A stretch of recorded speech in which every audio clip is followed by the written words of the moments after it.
Good morning, everybody. This is Haven's Homestead, and right now we're on our way to go pick up our new family members, some freedom fighters.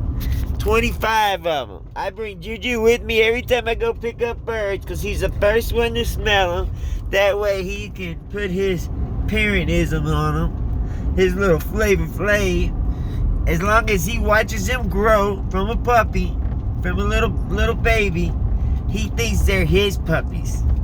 He thinks he's the daddy. And that helps create a bond that will last a lifetime. As long as the chicks live anyway. And he will keep them safe. And he will love them and protect them.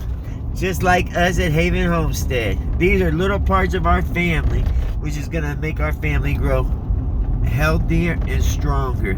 While we get the benefits of raising such lovely little creatures in the process. Every day is another little miracle. Come along with us and enjoy. God bless you, and remember, through God all things are possible. Peace.